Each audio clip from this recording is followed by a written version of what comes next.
The legacy of SMPEarth on YouTube and Twitch is complicated, to say the least.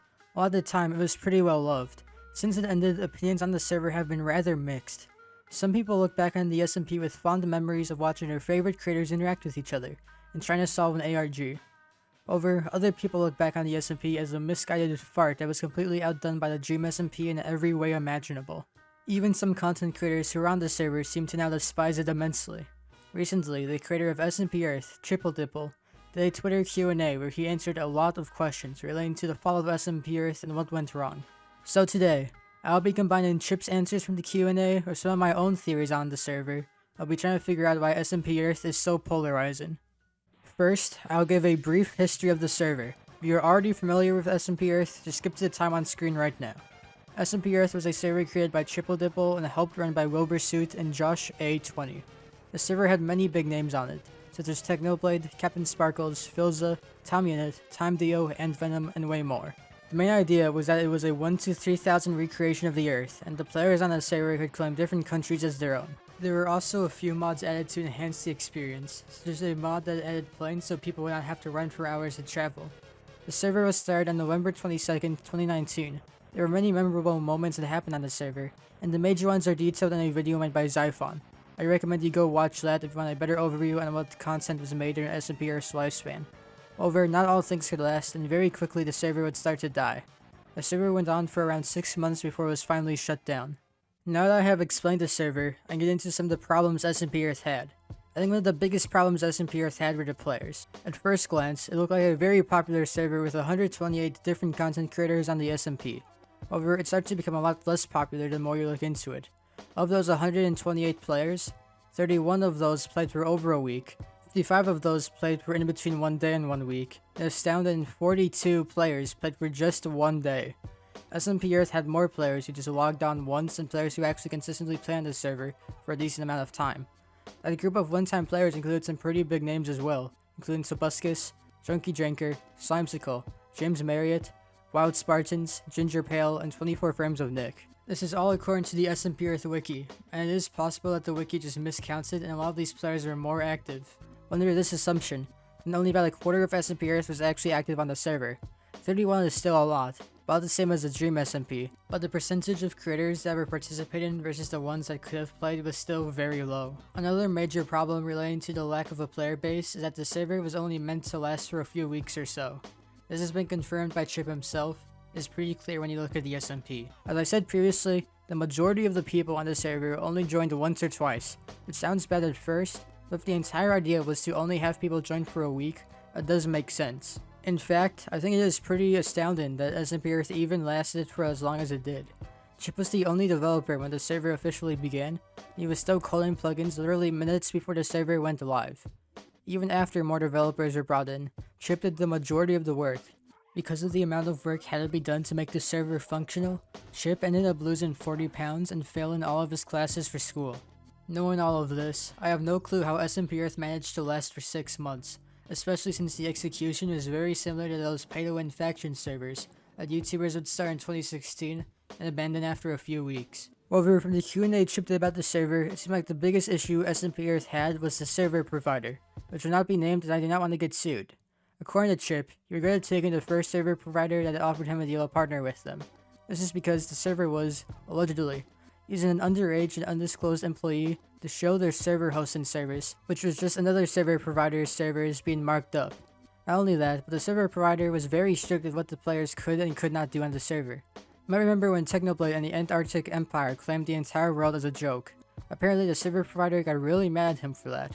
I think if the server provider just did not do anything and let Technoblade do his funny man bits, it would have inspired more people to stay on the server to do their own bits.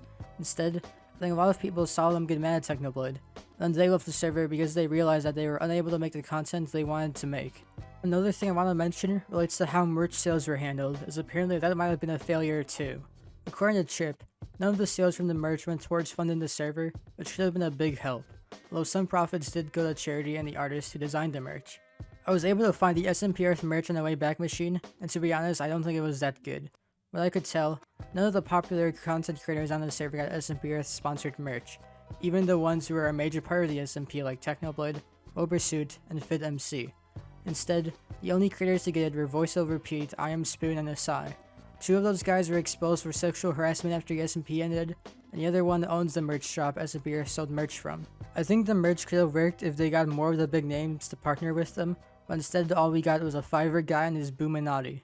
Those were all the problems with the SMP while it was going on, but now I want to talk about a few things that happened since the server ended. From what I can tell, SMPEarth has tried to distance themselves from Chip even after the SMP ended. By SMPEarth, I mean one of the former admins. This is because Chip is super anti-stan culture, and he was anti-stan even before it became cool. He absolutely hated stans and actively worked against them.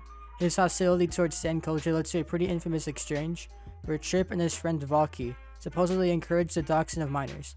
What I could tell, this exchange had nothing to do with stans, and even if it did, Chip and Valky were just joking around and not all being serious. I believe Chip also put out a tweet saying he would be blocking all stan accounts he saw. A lot of people saw Chip's tweets and turned against them. This included the owner of the SMPEarth Twitter account, who put out a statement regarding Chip's actions. Somehow, Chip joking that he condemned doxing minors and blocking some stan accounts got warped into that he was trying to dox over 1,000 people. There was also some hostility towards Chip and admin Josh, due to the ARGs the server had. When Chip started SMPEarth, he decided to tie in an ARG called the Octinula ARG to make the server more interesting. This ARG got pretty popular, but then JoshA20 started his own ARG to compete with Chip's. During the Q&A, Chip said that this event was the one thing that made him the most frustrated, which I thought was funny considering he also failed all his classes and lost 40 pounds. It seems pretty clear at least a few of the admins were not on good terms. While that may not have played a role in SMPEarth's demise, I think it has played a role in SMPEarth's legacy. One last thing I want to mention were the multiple members of SMPEarth that were accused of sexual harassment or something along those lines. The 4 members, to my knowledge, that have been accused were Arlus, I made an entire video on, InkTea, who sexually harassed his girlfriend and then fled social media, IamSpoon, a very big streamer for years who also fled the internet after being outed for sexually and emotionally abusing his girlfriend, and VoiceOver Pete. VoiceOver Pete is kind of a weird case because his story never really got that big, and many people who were not involved in SMPEarth had not even heard of this. But back in June of 2020, fellow SMPEarth member Cara Corvus accused VoiceOver Pete of sexual harassment.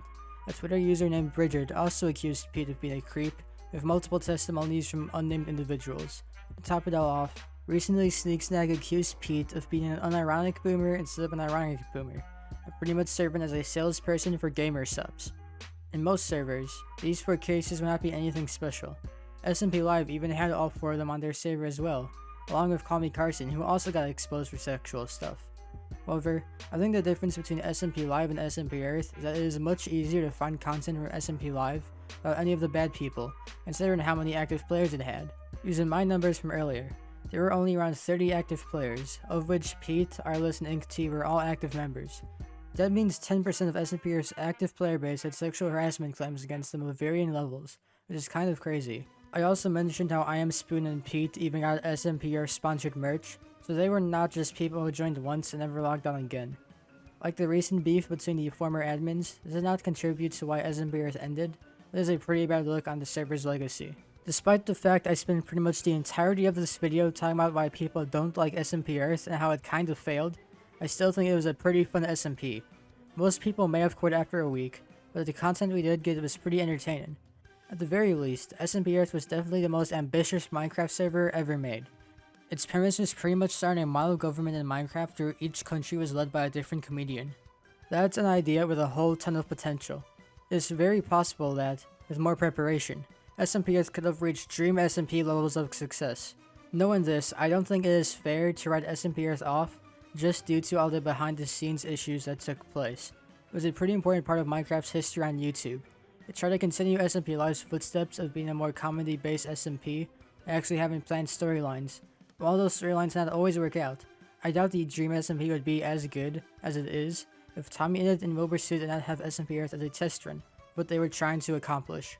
That's it for this video. Make sure you like and subscribe, and I'll see you in the next one.